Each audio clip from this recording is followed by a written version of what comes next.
በአምልኮና በሃይማኖታዊ ፈውስ ስፍራዎች የሚከሰት የኮሌራ በሽታን ለመከላከል የሃይማኖት ተቋማት በትኩረት ሊሰሩ ይገባል ተብሏል።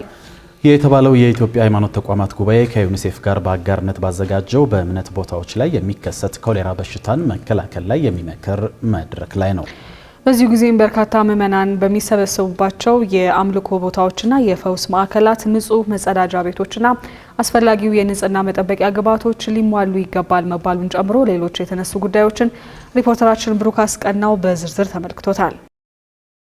ኮሌራ በንጽህና ጉድለት መጸዳጃ ቤትን በአግባቡ ካለመጠቀምና በተበከለ ውሃ አማካኝነት የሚከሰት በሽታ ሲሆን አጣዳፊ ተቅማጥና ትኩሳት በማስከተል በሰውነት ውስጥ የሚገኝን ፈሳሽ አሟጦ በማስወጣትና አቅምን በማዳከም አፋጣኝ ሕክምና ካልተደረገ በጥቂት ሰዓታት ውስጥ ለሞት የሚዳርግ በሽታ ነው። በሽታው በስፋት ከሚከሰትባቸውና ተጋላጭ ከሆኑ ስፍራዎች ውስጥ አንዱ የአምልኮ ስብስቦችና ሃይማኖታዊ ፈውስ አካባቢዎች ስለመሆኑ ነው የኢትዮጵያ ሃይማኖት ተቋማት ጉባኤ ከዩኒሴፍ ጋር በአጋርነት ባዘጋጀው መድረክ ላይ የተነገረው።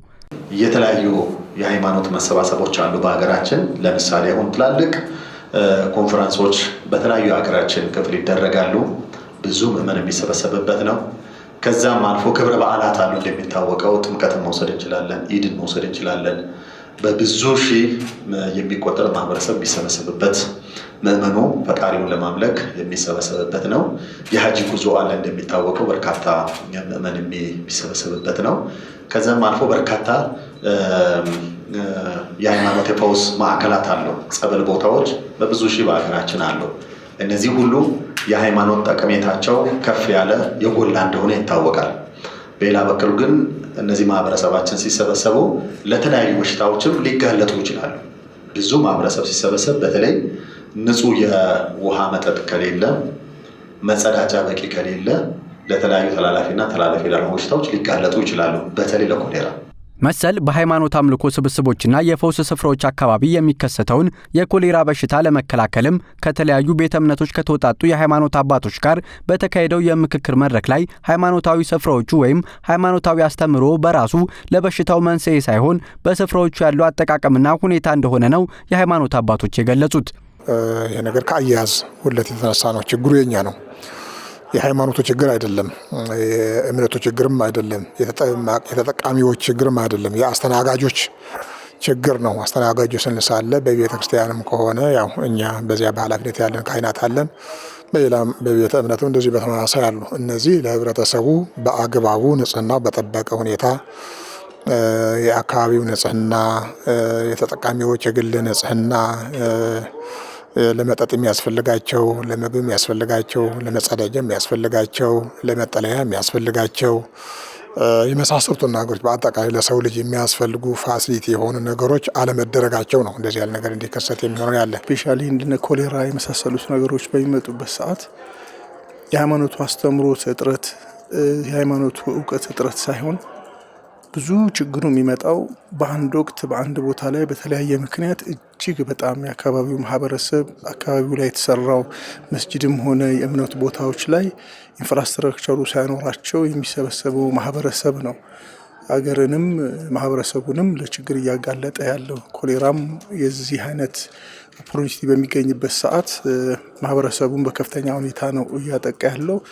ቤተ መቅደሶች በጣም ብዙ ምእመን የሚሰባሰብባቸው ስፍራዎች ሲዘጋጁ በቂ መጸዳጃ፣ በቂ የውሃ አቅርቦት እና አካባቢ ሁሉ ንጽህናው የተጠበቀ ሊሆን ይገባዋል እና ሰዎች ለእምነት በሚሰባሰቡበት ጊዜ በእነዚህ አይነት ተላላፊ በሽታዎች ሊጠቁ አይገባም። በመሆኑም ችግሩን ለመቅረፍ የሃይማኖት ተቋማት ለጉዳዩ ትኩረት መስጠት አለባቸው የተባለ ሲሆን በርካታ ምዕመናን የሚሰበሰቡባቸው ሃይማኖታዊ ስብስቦች በሚኖሩበት ወቅትና በተለያዩ የፈውስ ማዕከላት ውስጥ አስፈላጊው የንጽህና መጠበቂያ ግብዓት መሟላት እንዳለበትም ተገልጿል። እኛና እንደዚሁ የጤና ተቋማት ከጤና ሚኒስቴር ጀምሮ የህብረተሰብ ጤና እንደዚሁም በአገር ውስጥም ያሉ በጎ አድራጎት ድርጅቶች በጤና ላይ የሚሰሩ እንደዚሁ እኛ የሃይማኖት መሪዎችና ተቋማት በጋራ ሆነን ተባብረን እነዚህ ነገሮች ለመከላከል እና ብለውም ለመቆጣጠር መስራት እንዳለብን ነው። ይሄ በጣም እጅግ ተገቢና አስፈላጊ ወቅታዊም ወሳኝም የሆነ ሃይማኖታችን የሚፈቅደው ለህብረተሰባችንም ጠቃሚ የሆነ ነገር ሆነ ነው ያገኘሁት። በጣም የታወቁ ትልልቅ የሆኑ አሉ።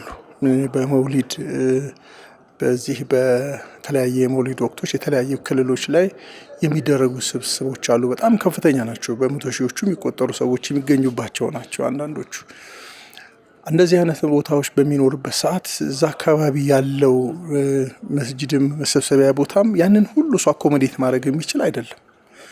ስለዚህ እንደዚህ አይነት ቦታዎች በሚኖሩበት ሰዓት ለዛ ለአንድ ለሁለት ለሶስት ቀን በሚደረጉ ስብስቦች ውስጥ የተለየ አኮሞዴሽን ያስፈልጋል። በተለያዩ የእምነት መሰባሰብ በዓላት በሚሆኑበት ጊዜና እነዚህን ነገሮች ትኩረት ሰጥቶ በቂ መከላከል፣ በቂ የውሃ አቅርቦትና የንጽህና ደግሞ መጠበቂያ ቦታዎች መዘጋጀት ይኖርባቸዋል። ጤና ሚኒስቴር በበኩሉ ጽዱ ኢትዮጵያ የሚል ሀገር አቀፍ ንቅናቄ እያካሄደ መሆኑን ያስታወቀ ሲሆን ህብረተሰቡ የግልና የአካባቢ ንጽህናውን በመጠበቅ በቀላሉ የኮሌራ በሽታን እንዲከላከልም ጥሪ ቀርቧል። ኮሌራ ደግሞ በቀላሉ የምትከላከለው በሽታ ነው።